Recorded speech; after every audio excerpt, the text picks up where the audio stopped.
ABC, na Bahia, pergunta sobre a saída dos médicos cubanos. Esse vai ser o primeiro grande e extenso prejuízo popular que a retórica do Bolsonaro produziu, por pura ideologia, porque o Brasil tem um acordo. Ele está perguntando, a Kailane de Irecê está perguntando o efeito da saída dos mais médicos. São 8 mil médicos, há mais ou menos 1.000 pessoas atendidas por médico. Nós estamos falando de 8 milhões de pessoas imediatamente desatendidas, e são as pessoas mais frágeis, mais vulneráveis do interior, do semiárido do Nordeste, do fundão da Amazônia, não é, da metade sul do Rio Grande do Sul, do Vale do Jequitinhonha, Mucuri, Minas Gerais, ou seja, o nosso povo mais pobre, mais sofrido. Evidentemente que esse é um problema onde fica muito clara a necessidade de se discutir um projeto de país, a falta de uma discussão.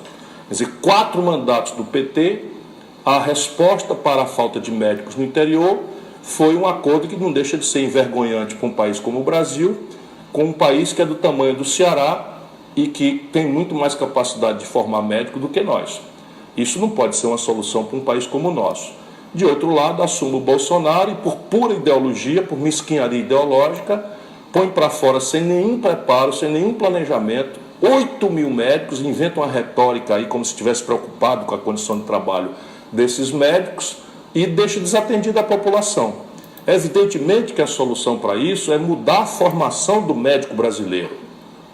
É criar, especialmente no interior do Brasil, escolas de medicina com o currículo voltado para a saúde da família e criar uma carreira de Estado, em que o jovem médico, como um jovem promotor, um jovem juiz, não é, começa a carreira no lugar mais distante, com condição de trabalho, mas sabe que vai crescer na profissão e um dia vai chegar na capital com remuneração compatível com a evolução e com a qualidade de seus méritos. Isso é o que eu ando propondo faz muito tempo no Brasil.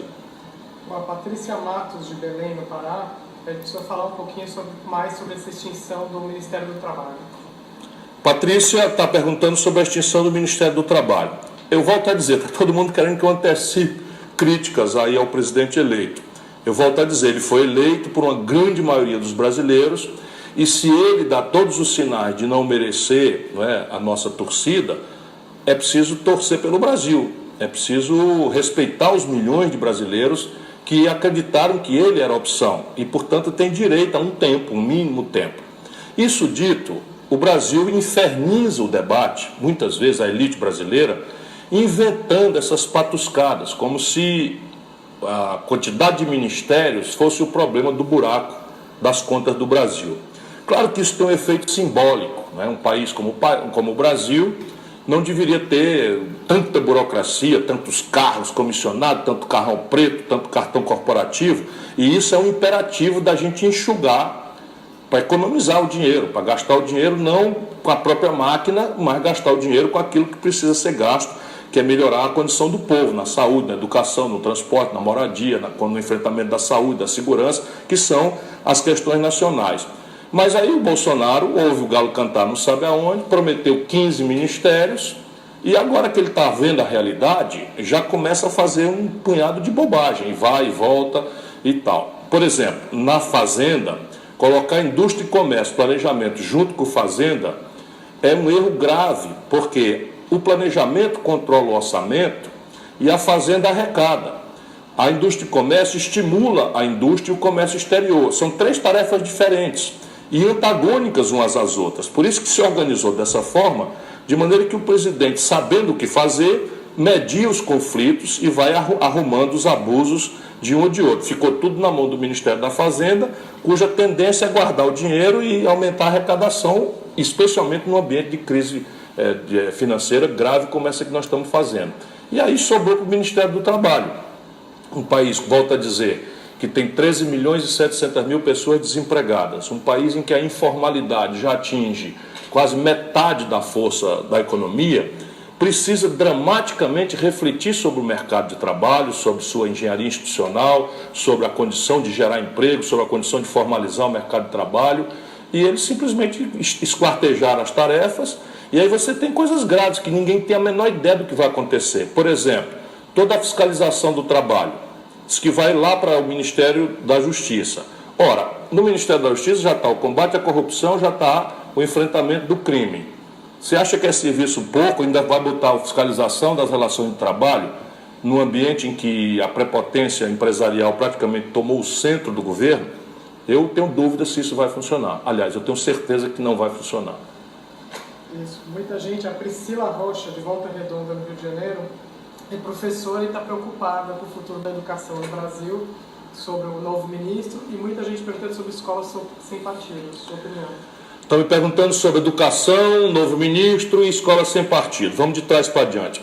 Escola sem partido é uma baboseira, e não há outra palavra, porque desde o iluminismo, não é, da renascença, que extingue as trevas, não é, do obscurantismo, da Idade Média, nós aprendemos que a melhor escola é aquela que garanta ao professor, ao mestre, a liberdade de cátedra.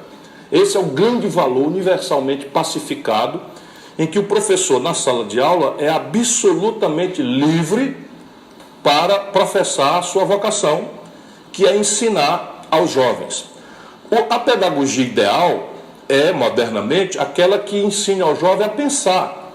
Não é aquela que transmite informação passiva, é aquela que ensina o jovem a perguntar. Idealmente, tudo deveria ser dito ao jovem estudante de forma contraditória e dupla.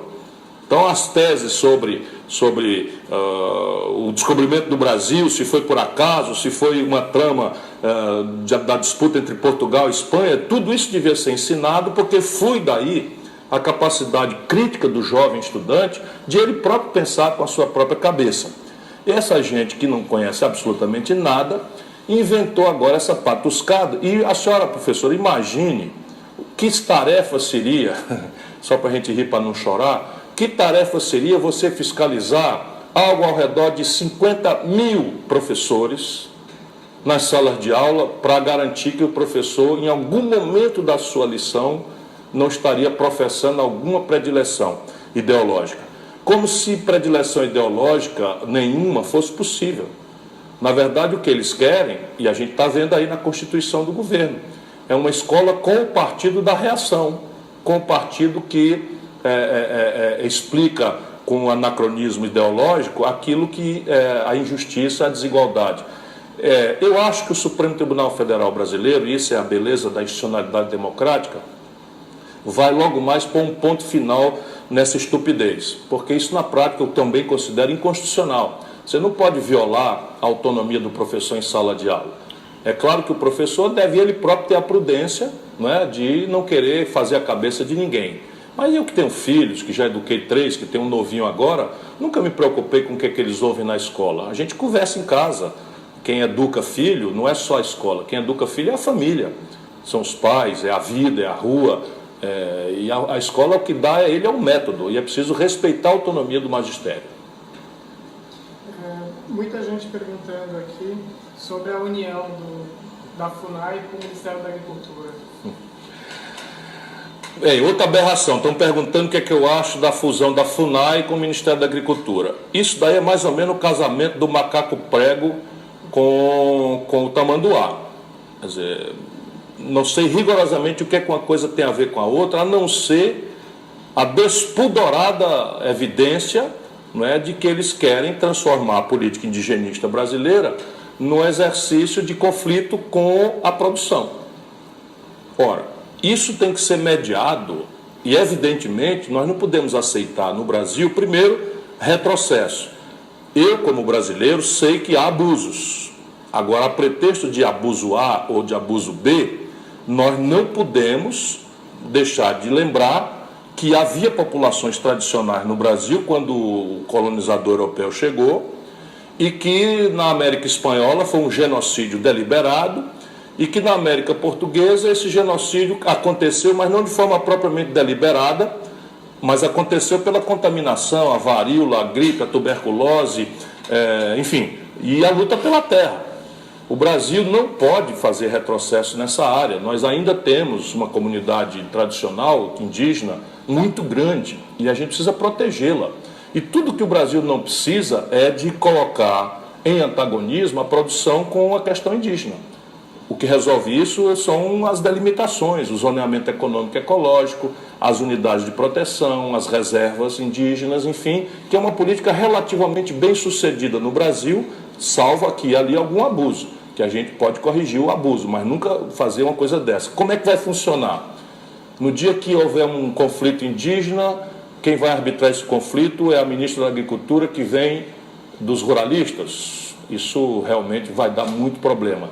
E eles não sabem, estes, vou dizer assim, despreparados, que está crescendo pesadamente no mundo um neoprotecionismo.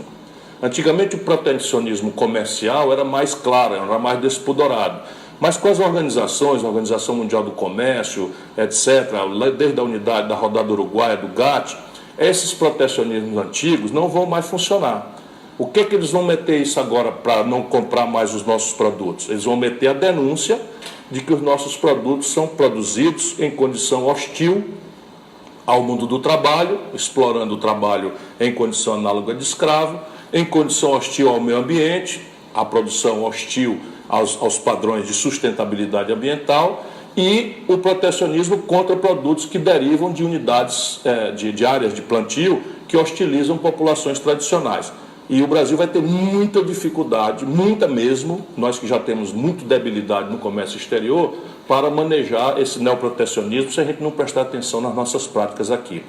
O verdadeiro produtor moderno brasileiro já está sabendo disso e não deve aprovar esse tipo de coisa.